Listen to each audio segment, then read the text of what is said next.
Hello students, welcome back to my YouTube channel Tech of Image. আজিৰ এই ভিডিঅ'টোত মই তোমালোকক এনেকুৱা তিনিটা নিয়মৰ বিষয়ে কম যি তিনিটা নিয়মৰ ভিতৰত তুমি যদি এটা নিয়মো নামানা তেনেহলে তুমি মেট্ৰিক পৰীক্ষাত 100 কৰি থৈ আহিলেও তোমাৰ ৰিজাল্ট ফেইল আহিব। গতিকে ভিডিঅ'টো খুব দৰকাৰী, সম্পূৰ্ণৰূপে চাবা। বহুতেই তোমালোকক এই বিষয়ে কোৱা নাই, সেইকাৰণে মই আজিৰ এই ভিডিঅ'টোত মই তোমালোকক জনাবলৈ চেষ্টা কৰিম। ইয়াৰ ভিতৰত এটা নতুন নিয়ম আছে, হেতু তোমালোকৰ জানিব লাগিব। আগতে এই সিস্টেমটো নাছিল, এইবাৰ এই নতুন নিয়মটা আহিছে। গতিকে ভিডিঅ'টো সম্পূৰ্ণৰূপে চাবা আৰু এটা সৰু ৰিকুৱেষ্ট কৰিম, ভিডিঅ'টো শ্বেয়াৰ কৰি দিবা যাতে সকলোৱে চাব পাৰে আৰু তেওঁলোকে জানিব পাৰে, যেহেতু ফাৰ্স্ট টাইম তোমালোকে মেট্ৰিক পৰীক্ষা দি আছা।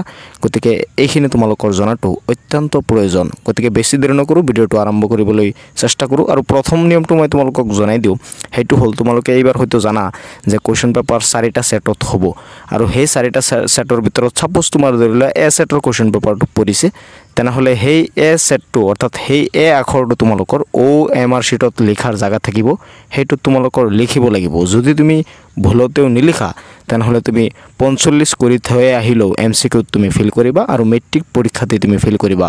যদিও কথাটো সৰু হয়, কিন্তু যদি নামানা তেনেহলে তুমি বুজি লোৱা তুমি ডাইৰেক্ট 0 পাবা। 45 কৰি থৈ আহিলেও ডাইৰেক্ট 0 পাবা। গতিকে সৰু নিয়ম হলেও তোমালোকৰ কিন্তু এটো মানিব লাগিব।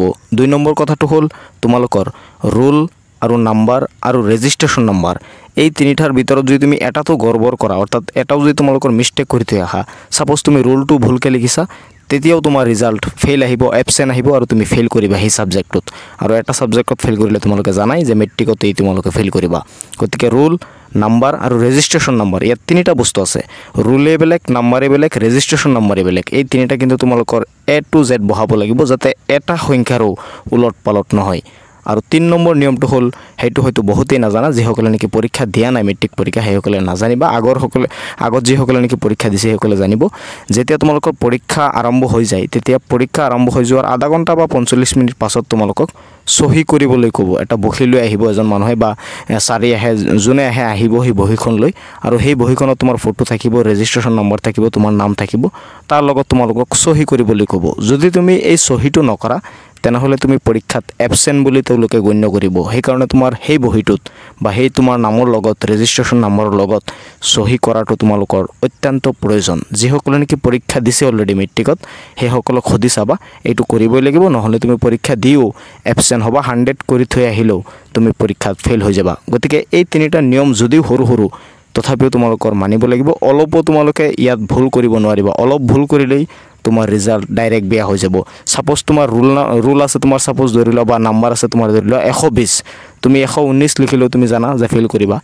সেইকাৰণে মই কৈছো যদি তুমি অলপো ভুল কৰা তেনেহলে তোমাৰ ৰিজাল্ট ডাইৰেক্ট ফেইল আহিব। তুমি 100 কৰি থৈ আহিলেও তুমি ফেইল কৰিবা। গতিকে নিয়ম তিনিটা হয়তো সৰু সৰু তোমালোকে হয়তো কবা, যদিও নিয়ম তিনিটা একেবাৰে সৰু সৰু কিন্তু তোমালোকৰ মানিব লাগিব কিন্তু 100%, অলপো ভুল কৰিব নোৱাৰিবা। এই তিনিটা নিয়মৰ বিষয়ে আজিৰ এই ভিডিঅ'টোত মই তোমালোকক জনাই দিছো। ভিডিঅ'টো তোমালোকে শ্বেয়াৰ কৰি দিবা আৰু এই তিনিটা নিয়ম তোমালোকে 100% মানিবা। তো আজিৰ এই ভিডিঅ'টোতে এইখিনি, লগ পাম পৰৱৰ্তী ভিডিঅ'ত। চাই থাকিবা তোমালোকৰ আপোন চেনেল টেক অফ এমএচ।